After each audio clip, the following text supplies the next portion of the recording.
Dawn news نے بھی اس پہ پروگرام کیا، مبشر زیدی صاحب نے، زرار کھوڑو صاحب نے بھی، کل خاک سر نے بھی اس کے اپنے پروگرام میں اس کا ذکر کیا انتہائی دکھ کے ساتھ، تکلیف کے ساتھ، اور پبلک بھی اس پہ بات کر رہی ہے۔ وہ ایک مائنارٹی کلاس عیسائی بچی جو ہے، اس کو 13 سال کی جو عمر ہے کاغذات کی روح سے، اس کو جس طرح اغوا کر کے، تو اغوا کو نکاح کا جامہ پہنا کے، تو اب وہ ہماری سوسائٹی کے ماتھے پر کالک ملی گئی ہے۔ میں اس حوالے سے، کیونکہ آپ وکیل بھی ہیں، آپ جانتے بھی ہیں، اس کے علاوہ آپ پارلیمنٹیرین بھی رہے ہیں پہلے، تو آپ بہتر سمجھتے ہیں کہ اس بات پہ کیسے گفتگو کرنی ہے۔ بات یہ ہے سر کہ اسلام دین رحمت ہے، دین زحمت نہیں ہے سر، اور اس کے ساتھ ساتھ اسلام ایک فلسفہ حیات ہے۔ جی درست۔ لیکن بر صغیر پاک ہند کی تاریخ کا یہ المیہ ہے کہ ایک زمانہ تھا سر کہ یہاں لوگوں کو زبردستی ہندو بنایا جا رہا تھا، جی، اور مسلمانوں نے، مسلمان امت نے اور مسلمان علماء نے اس کے خلاف شدید مزاحمت کی۔ جی جی، اور ہندو کیوں بنایا جا رہا تھا؟ اکثریت کے بل بوتے پر۔ ٹھیک۔ اب ہندوستان میں بھی ایسے مناظر آپ کو دیکھنے کو ملتے ہیں جہاں عقیدے اور مذہب اور دین کی بنیاد پر لوگوں کو تشدد کا، جبر کا، ستم کا نشانہ بنایا جاتا ہے۔ ٹھیک ہے۔ اس کا ایک میں وضاحت ضروری کر دوں کہ اس کا اسلامی تاریخ سے کوئی تعلق نہیں۔ درست۔ یہ بر صغیر کی جغرافیائی تاریخ تو ہو سکتی ہے، ٹھیک ہے، لیکن اسلامی تاریخ میں قرآن کے اس اصول نے واضح کر دیا جی، کہ جب رسول سے یہ کہا گیا کہ یہ جو بدو تمہارے پاس آتے ہیں اور کہتے ہیں ہم ایمان لائے، ان سے کہو یہ نہ کہیں کہ ہم ایمان لائے، جی، ایمان تو ان کے قلوب کو چھو کر بھی نہیں گیا۔ ٹھیک۔ تو یاد رکھنے کی بات یہ ہے کہ اسلام کا تعلق فکر اور قلب سے ہے، جی، یہ کوئی طبعی یا فزیکل بات یا اقرار، اس کا کوئی تعلق نہیں۔ ٹھیک۔ اب ہمارا المیہ یہ ہے کہ ہم مسلمان معاشرہ تو ہیں، لیکن ہم اسلامی معاشرہ ہونے کا دعویٰ نہیں کر سکتے۔ ٹھیک۔ جب ہم اسلامی معاشرہ ہونے کا دعویٰ نہیں کر سکتے، ہم مسلمان معاشرہ ہیں، اور پاکستان کے بانیوں نے بھی یہ واضح کیا کہ اس سرزمین پر عقیدہ، جی، مذہب، جی، دین لوگوں کا ذاتی تشخص کا حصہ ہوگا ٹھیک، اور اس کا دفاع کیا جائے گا۔ یہ سر، ہماری بنیادی آئینی اعتراف، اقرار اور اعلان ہے۔ اعلان میں، آئین میں بھی ہے یہ۔ جی، آئین میں موجود ہے یہ بات۔ ٹھیک۔ تو پھر اگر ہم اس آئین کو اپنا آئین مانتے ہیں اور دین کو اپنا دین مانتے ہیں، تو دین میں تو زبردستی کی کوئی گنجائش ہی نہیں ہے۔ اگر دین میں زبردستی کی گنجائش ہوتی تو وہ اللہ جو قادر مطلق ہے وہ سب کو مسلمان بنا دیتا۔ صحیح ہے، اپنی مشیت نافذ کر کے پیدا کر دیتا، بالکل ٹھیک ہے۔ جی، پیدا کر دیتا، سب کو مسلمان پیدا کرتا اور کسی کو بھی کافر یا مشرک نہ رہنے دیتا۔ ٹھیک ہے۔ جب اس نے ایسا نہیں کیا تو ہم کون ہوتے ہیں کہ جبر، زور اور کسی اور مصنوعی بلبوتے پر لوگوں کے مذاہب میں مداخلت کریں اور مداخلت بیجا کریں اور مداخلت معاندانہ کریں۔ درست، درست۔ یہ کسی طور بھی کسی کو بھی یہ حق حاصل نہیں ہے۔ اس واقعے میں، اس مخصوص واقعے میں جی سر، جو رپورٹڈ بات ہے وہ یہ ہے کہ اس بچی کی عمر 13 برس ہے، جی ایسے ہی ہے سر۔ اور 13 برس کی بچی تو ہمارے ملکی قانون کے مطابق نکاح کر ہی نہیں سکتی، درست ہے سر۔ اس کی شادی ہو نہیں سکتی۔ ٹھیک۔ دوسری بات یہ ہے کہ اسلامی قانون کے مطابق بھی کسی نابالغ بچی کا نکاح اس کی ولی کے اجازت کے بغیر نہیں ہو سکتا۔ ٹھیک سر۔ اب اس بچی کے ولی تو چیخ رہے ہیں، سڑکوں پہ احتجاج کر رہے ہیں کہ ہماری بچی سے ہماری ملاقات ہی کرا دو۔ ایسے ہی ہے سر، وہ بڑا دردناک منظر تھا جو اس کی ماں بیچاری کی جو ہے وہ اس بندی خانے کے پاس جس طرح وہ بلبلا رہی تھی بیچاری۔ جی، اور یہ لہذا علماء کا حق تھا کہ کم از کم یہ جو بنیادی حق ہے کہ اس کو اپنی ولی سے اجازت، اس کو اپنے ولی سے ملاقات کرنے دی جائے، اس پہ تو علماء کو آواز اٹھانی چاہیے تھی، اس پر تو بات ہونی چاہیے تھی۔ اس کا مذہب تو بات کا مسئلہ ہے سر، یہی بات ہے، پہلا اس مسئلہ میں تو اس کے بنیادی حقوق ہیں۔ کسی وکیل خاتون نے بھی یہ بات کہی ہے کہ یہ بچی جو جس حالت میں اور جس ایج گروپ میں ہے، اس میں تو یہ اپنے مذہب کو نہیں سمجھتی، اس نے اسلام کیا قبول کرنا تھا۔ جی، اور قبول کیا کیا ہے اس نے؟ صحیح ہے. سوال تو یہ ہے کہ اس نے قبول کیا کیا ہے.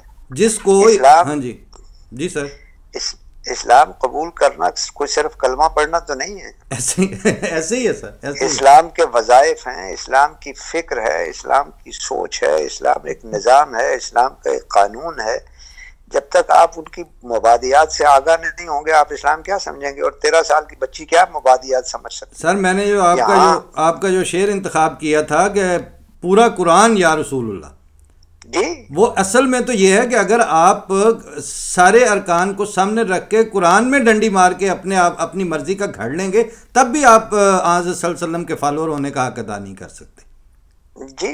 اور کہا یہ جاتا ہے کہ یہ ریاست مدینہ ہے. ریاست مدینہ میں آپ کوئی حضور صلی اللہ علیہ وسلم یا ان کے خلفاء کے کسی زمانے میں ایک بھی جبری شادی کا رپورٹ نہیں، ایک بھی جبری شادی سر رپورٹڈ نہیں ہے تاریخ، ضعیف سے ضعیف کسی واقعے میں بھی.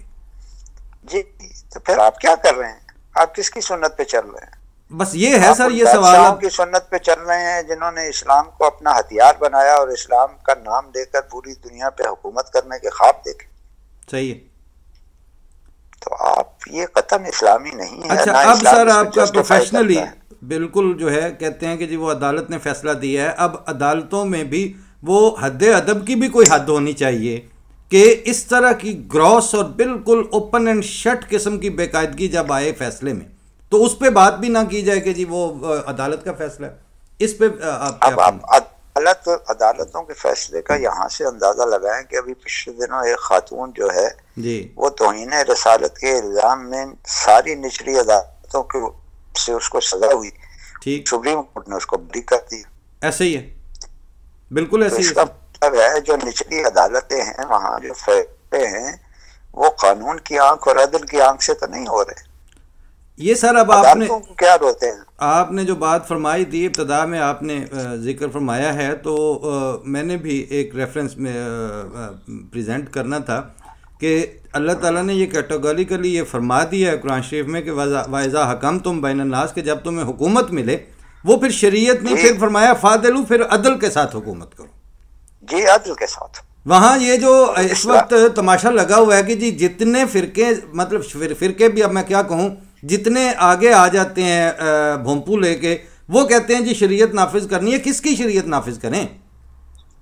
سوال یہ نہیں ہے کہ شریعت نافذ کرنی ہے، سوال یہ کس پر شریعت نافذ کس پر کریں. شریعت ان پر نافذ ہوتی ہے جو مسلمان ہیں. جی سر. کافروں پر تو شریعت نافذ نہیں ہوتی. کافروں اور مشرکوں اور عیسائیوں اور یہودیوں کے بارے میں قانون ہے کہ ان کے فیصلے ان کے قانون کے مطابق کرو. ٹھیک، لیکن شریعت کا نافذ کرنی ہے. وہی نا سر، حکومت تو چل ہی عدل سے سکتی ہے، شریعت سے کبھی میرے علم میں تو نہیں ہے کہ کوئی شریعت کی بنیاد پر کہیں پہ بھی رسول اللہ صلی اللہ علیہ وسلم کی تعلیم کے مطابق کہیں آج تک اگر ہے تو آپ بہتر سمجھتے ہیں، مجھ سے بہتر جانتے ہوں گے آپ.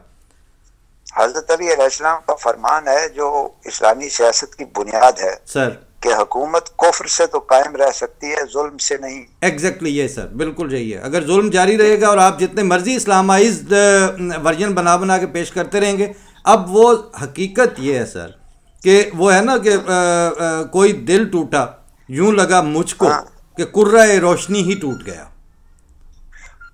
وہ بچی کی حالت اور وہ رپورٹ اب رپورٹڈلی مبینہ طور پر کہنے سے اس ظلم کی شدت میں تو کمی نہیں آئے گی نا سر. نہیں، اب آپ مجھے یہ بتائیں کہ اگر اسی قسم کے حالات انڈیا میں شروع ہو جائیں اور وہاں لوگوں کو زبردستی اس طرح سے ان کا مذہب تبدیل کرنا شروع کر دیا جائے گا، جن علاقوں میں عیسائی اکثریت ہے یا جن علاقوں میں یہودی اکثریت ہے، تو ہمارا رد عمل کیا ہوگا؟ اس وقت سر یہ پھر فرانس کے صدر کو کہنا شروع ہو جاتے ہیں وزیر اعظم صاحب کہ آپ کو اسلام فوبیا ہو گیا ہے. جی آپ خود کیا پیش کر رہے ہیں؟ سوال تو یہ ہے. آپ کو بھی تو وہی ہوا ہے، فرانس کے صدر پہ لعنت. ہاں جی ہے. ہاں جی، لیکن ایک بات یہ بتائیں کہ آپ کیا کر رہے ہیں؟ یہ ہے سوال جو ان سے پلٹ کے کوئی نہیں پوچھنے والا سر.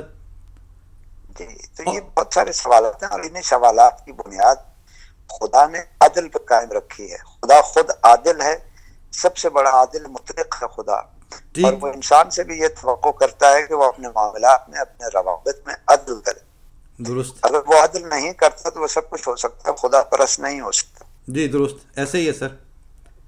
جی اچھا سر، دوسرا اب یہ ہے کہ جو صورتحال چونکہ آپ ہیں آئی وٹنس، آپ کو روز گھر سے باہر نکلتے ہیں تو آپ کو انٹالرنس سے واسطہ پڑ رہا ہے، ٹھیک ہے، کوئی آپ کے اوپر آپ کی ذاتی وجاہت کی وجہ سے اگر آوازہ نہیں بھی کستا یا کوئی ایسی چیز آپ کو نہیں سننے کو ملتی، لیکن آپ ارد گرد گلیوں بازاروں میں ہر جگہ رویوں میں یہ چیز دیکھ رہے ہیں. جی ہے جی، انٹالرنس بہت بڑی ہے انٹالرنس. ہم ایک شدید فکری بہت سے گزر رہے ہیں. ہمارے یہاں مکالمہ ممکن نہیں رہا، مباشر کو تو چھوڑ دیں، مکالمہ ممکن نہیں رہا. ٹھیک جی، اور اس کی وجہ کیا ہے سر؟ اس کی وجہ دین سے بھی ہے. ایسے ہی ہے سر. خدا اپنے رسول سے کہتا ہے کہ ان کے ساتھ جب مباحثہ کرو تو احسن طریقے سے کرو، ادفع باللتی ہے یا احسن. بالکل جی. اور خدا یہ کہتا ہے کہ تم ان کے جھوٹے خداؤں کو برا مت کہو، مبادا وہ تمہارے سچے خدا کو برا کہے. یہ ڈھونڈ کے برا کہتے ہیں سر، یہ ڈھونڈ کے کہتے ہیں. اسلامی تعلیمات تو یہ ہیں. میرے سر وہاں پاکستان میں، آپ اسلام آباد میں ہی ایک قریبی دوست ہیں، سینئر بیوروکریٹ بھی ہیں، تو کہتے ہیں کہ ایک دن ایسے پچھلے ہفتے کی بات ہو رہی تھی، میں نے کہا یار ٹالرنس اس زمانے میں آپ سے اپنا عقیدہ بدلنے کا تقاضا نہیں کرتی، صرف اتنا ہے کہ آپ چونکہ وہ ان دوست کا تعلق اہل تشیع سے تھا، میں نے کہا مجھ سے ٹالرنس یا وہ یہ مطالبہ کرتی ہے کہ آپ امام بارگاہ میں گئے ہوئے ہیں، مجھے آپ کہتے ہیں کہ مجھے اتنے بجے وہاں پہنچنا ہے، وہاں مجلس ہے، میں دلی خوشی کے ساتھ آپ کو وہاں ڈراپ دوں، اگر وہاں میرا دل چاہے تو میں بیٹھوں بھی، آپ کی وہ باتیں سنوں بھی، نہیں تو جب آپ کا وہ پروگرام ختم ہو تو گیون ٹائم پہ آپ کو اسی خوش دلی سے وہاں سے پک بھی کروں. جی ہم دیکھیں نا، معاشرت پہ سب سے زیادہ زور دیا گیا ہے دین اسلام میں، اور اس کا نام رکھا گیا حقوق العباد. سر حقوق کے ضمن میں یہ روایات میں آتا ہے کہ خدا معاف کر سکتا ہے، لیکن حقوق العباد کے ضمن میں کوئی معافی اور شفاعت ممکن نہیں ہے. سر تو حقوق العباد پہ جتنا زور اسلام میں ہے، دین میں ہے، کہ کہیں بھی نہیں ہے. بدو آ کے مسجد نبوی میں، دوسرے مذاہب کے لوگ آ کے مسجد نبوی میں رسول سے مباحثہ کرتے تھے، اوقات وہ توہین کے مرتکب بھی ہوتے تھے، سرکار کی بات سنتے تھے، انہیں اپنی رحمت سے نوازتے تھے اور ان کے قلوب بدل دیتے تھے. سر آج صلی اللہ علیہ وسلم سے جب کوئی بندہ بحث کرے، جب کوئی رسول اللہ صلی اللہ علیہ وسلم سے یہ بحث کرے کہ آپ سچے ہیں یا نہیں ہیں، تو یہ انسلٹ نہیں تو اور کیا ہے؟ مطلب آپ اپنے ٹیچر کو ہم اس طرح منہ بھر کے آگے سے یہ چیلنج نہیں کرتے، تو وہ جو چیلنج کر کے آگے کہتے تھے 13 دن انہوں نے قیام کیا مسجد نبوی میں. جی اب سوال اتنا سا ہے سر کہ کیا ہم خدا کی مرضی چاہتے ہیں یا اپنی مرضی کا خدا چاہتے ہیں؟ یہی ہے اصل ہو گئی ہے کہ اب ہم اپنی مرضی کا خدا چاہ رہے ہیں، بلکہ مولوی کی مرضی کا سر خدا بیسیکلی. دیکھیں نا، اب مولوی کو بھی الزام دینا خود ہماری اپنی کمائی کا اظہار کرنا ہے. ہمیں کہاں روکا گیا کہ ہم دین نہ پڑھیں؟ ٹھیک ہے. ہمیں کہاں روکا گیا کہ ہم مولوی کے ڈیپینڈنٹ ہو جائیں یا اس کو چھوڑ دیں؟ کہا گیا ہے کہ ہم مولوی بنا لیں ایک اپنے. ہاں جی ہاں جی، ہم سب پہ فرض ہے، دین کا علم ہم سب پہ فرض ہے، بالکل ہمیں حاصل کرنا چاہیے. درست سر. مولوی تو ہماری کمزوری کی علامت ہے کہ ہم دین سے ناآشنا ہیں، دین سے دور ہیں. ٹھیک. اچھا سر، اس میں اب چونکہ یہ اب وہ میلاد کے بھی چل رہے ہیں اور یہ واقعہ بھی ہے، تو اب آپ اس زمانے میں یعنی یہ جو محفلیں ہیں، اب وہ سنا ہے ہفتہ منایا جا رہا ہے اور پورا، تو اب اگر واقعات پریکٹیکلی یہ اس طرح کی واقعات سننے کو مل رہے ہیں اور ساتھ آپ اگر سبز عمامے پہن کے وہ ہفتے منا بھی لیں، تو ان کا کوئی امپیکٹ آپ دیکھتے ہیں عام جنرل پبلک کی زندگی پہ؟ دیکھیں نا، یہ جتنی چیزیں ہیں یہ رسوم ہیں سر. اگر آپ کے پاس فکر اسلامی نہیں ہے تو رسوم آپ کو کیا دے سکتی ہیں؟ امتیں جب بتائیں. بالکل ٹھیک ہے، امتیں جب مٹ گئیں اجزائے ایمان ہو گئیں. بالکل ایمان ہو گئی. میں پیاسا ہوں، میں آپ سے پانی مانگ رہا ہوں، آپ میرے قصیدے پڑھ رہے ہیں، مجھے پانی نہیں دے رہے. ٹھیک ایسے ہی ہے. تو آپ کیا میری خدمت کر رہے ہیں؟ آپ کیا میری اطاعت کر رہے ہیں؟ آپ کیا مجھ سے محبت کر رہے ہیں؟ آپ نہیں کر رہے. جی سر. ہمیں تو چونکہ اب سرکار سے کام پڑتا رہتا ہے، کسی کو لاٹری لگوانی ہوتی ہے، کسی کو بچہ چاہیے ہوتا ہے، کسی کو نوکری چاہیے ہوتی ہے، کسی کو کچھ چاہیے ہوتی ہے، تو ہم نے بھی بت بنائے ہوئے ہیں. سر اللہ تعالیٰ رحم کر دے. اور آپ نے آج سر ہمت بھی فرمائی اور وقت بھی نکالا ہمارے لیے، اور ہمارے آڈینس اس سے پہلے بھی ایک دو دوستوں نے زحمت فرمائی، اور وہ رسپانس جو ہے وہ پبلک جس طرح ہے نا کہ وہ اگر آپ اس کو وہ پسند کریں تو وہ میں اینڈ میں یہ 2-3 لائنیں پڑھنی آپ کی سچویشن اور ہماری سچویشن کے حوالے سے کہ اپنا یہ رات کھا گئی ایک ایک کر کے کتنے چراغ، جو رہ گیا ہے سو وہ بجھتا ہوا سا لگتا ہے، اور میرے وطن پہ اترتے ہوئے اندھیروں کو جو تم کہو مجھے قہر خدا سا لگتا ہے، کیا بات، اور شکستہ حال سا بے آسرا سا لگتا ہے، یہ شہر دل سے زیادہ دکھا سا لگتا ہے۔ تو سر یہ کیفیت جو ہے نا، یہ ہمارے آڈینس کی 35 40 50 ملکوں سے جو مجھے میسیجز آتے ہیں یا کمنٹس آتے ہیں، تو میں واقعی دیکھتا ہوں کہ یہ لوگ ادھر رہے ہیں لیکن یہ ذہنی طور پر وہیں آپ کے ساتھ ہی ہیں پاکستان میں۔ تو جب کوئی وہاں سے شامل ہوتا ہے تو پھر ان کا جو ذوق سماعت ہے، جو ان کا وفور ہے، وہ بھی دیدنی ہوتا ہے۔ تو لہٰذا یہ آپ نے ایک طرح ہمارے جو 40-50 ہزار جگہوں پہ لوگ دیکھتے ہیں ان کو ایک برف ٹوٹی ہے، اور اللہ آپ کو سلامت رکھے۔ تو وقتاً فوقتاً آپ کے ان پٹ کی ضرورت رہا کرے گی۔ تو آئینہ ابصار میں میری طرف سے اپنے ناظرین اور سامعین کو خدا کا یہ وعدہ یاد دلا کے ان کی امیدیں زندہ کریں سر کہ جا الحق وزحق الباطل ان الباطل کان زہوقا۔ سر امید نہیں چھوڑنی چاہیے، جو مواحد ہے، جو خدا پرست ہے، جو خدا پہ یقین رکھتا ہے، اس کو اس امید سے رہنا چاہیے جی کہ انشاءاللہ اس خدا کی سرزمین پر خدا کا قانون آئے گا، انصاف آئے گا، عدل آئے گا۔ سر اس میں کوئی شک نہیں، ہمیں اپنے حصے کردار ادا کرنا چاہیے عدل و انصاف کے لیے۔ بالکل ٹھیک ہے سر۔ سر آپ کا ایک دفعہ میں پھر شکریہ ادا کرتا ہوں، اللہ تعالیٰ آپ کو اپنی حفظ و امان میں رکھے سر، اور ایسے جو ہے نا روشنی کے استارے وہ ہمارے ملک میں زندہ بھی رکھے اور ان کی تعداد بھی بڑھائے سر۔ الہی آمین۔ تھینک یو ویری مچ سر۔ بہت السلام علیکم سر۔ السلام علیکم سر۔ اللہ حافظ۔ اللہ حافظ جناب، یہ آج میرے استاد تھے اور ٹیچر تھے لاء کے، اور سپریم کورٹ کے وکیل ہیں، وزادار آدمی ہیں، صاحب علم ہیں۔ تو جس طرح وہ وہاں سے دیکھ رہے ہیں چیزوں کو، اور جس طرف یہ چیزوں کو لے کے جا رہی ہے صورتحال ساری، اور جہاں تک حقوق کی پامالی کا گراف پہنچ چکا ہے، آپ نے وہ ساری گفتگو سن لی ہے۔ اور جیسے انہوں نے کہا، میرا اپنا ذاتی طور پر بھی ایسا ہی ہے، اور ہمیں جو تلقین کرنے کے جو روحانی اور نورانی وجود ہیں، جن کو اللہ تعالیٰ نے مجاز بھی بنایا ہے، تو وہ بھی یہی کہ ان کی طرف سے بھی یہی نصیحت بھی ہوتی ہے، اور وہ تحریک بھی کرتے رہتے ہیں کہ دعا کریں کہ اللہ تعالیٰ اس ملک کو روشنی کی صبح دیکھنی نصیب کرے۔ باقی وہ پنجابی کا مائیا ہے، اس کی ایک لائن ہے کہ اللہ وسیلہ تساں تے کوئی نہیں کٹ کی تھی۔ تو یہ اب اللہ تعالیٰ ہی ہے جو اپنے ہاتھ میں لے معاملات کو، ورنہ سارے دھڑوں نے کوئی کسر اور کوئی کمی نہیں چھوڑی، نہ پاکستان کے منہ پہ کالک ملنے میں، اور نہ اسلام کے منہ کا حلیہ بگاڑنے میں۔ فی امان اللہ، اللہ کے حوالے۔ السلام علیکم ورحمۃ اللہ۔